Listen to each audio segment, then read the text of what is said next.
भागवत गीता 8वां अध्याय।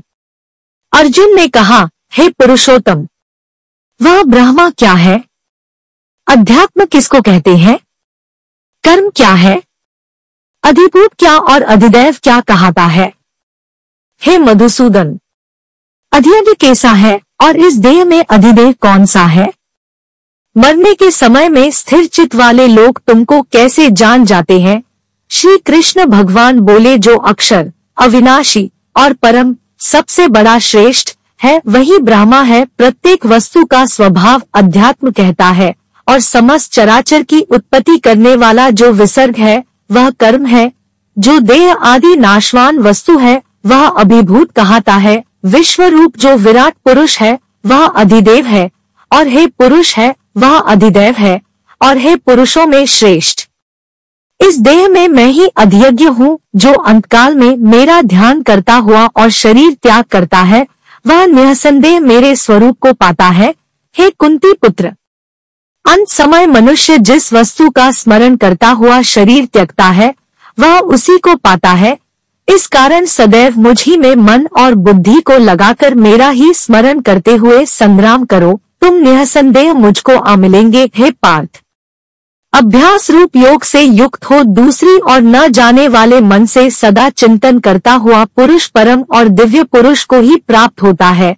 अतएव जो अंत समय में मन को एग्र कर भक्ति पूर्वक योगाभ्यास के बल से दोनों भोहों के मध्य भाग में प्राण को चढ़ाकर सर्वज्ञ अन्नादि संपूर्ण जगत के नियंता, सूक्ष्म से भी सूक्ष्मतर, सबके पोषक अचिंत्य स्वरूप सूर्य के समान प्रकाशमान तमोगुण से रहित परम पुरुष का ध्यान करता है वह उसको मिलता है। वेद के जानने वाले जिसको अक्षर कहते हैं, वीतराग होकर सन्यासी निस में प्रवेश करते हैं तथा जिसको चाहने वाले ब्रह्मचर्य का आचरण करते हैं, उस परम पद को तुमसे संक्षेप में कहता हूँ।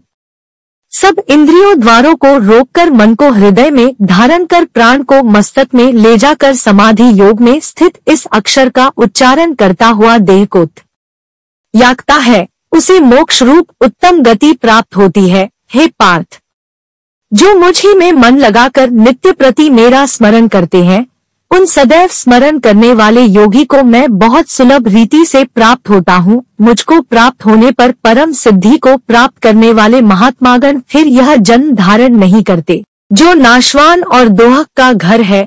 हे अर्जुन, ब्रह्मलोक पर्यंत जितने लोक है वहाँ से लौटना पड़ता है, परंतु मुझ में मिलने से फिर जन्म नहीं लेता। 1000 महयोगियों की एक रात्रि ब्रह्मा की होती है। जो इन बातों को जानते हैं वह सब ज्ञाता है।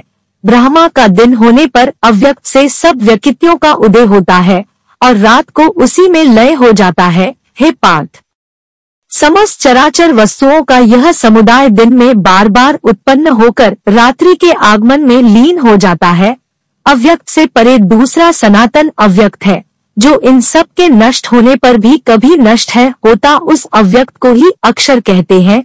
वही वह परम गति है जिसको प्राप्त करके फिर संसार में नहीं जन्मते, वही मेरा परम धाम है। हे पार्थ, जिसके अंतर्गत सब प्राणी है और जिसने इस समस्त जगत का विस्तार कर रखा है वह श्रेष्ठ पुरुष अनन्य भक्ति में ही मिलता है।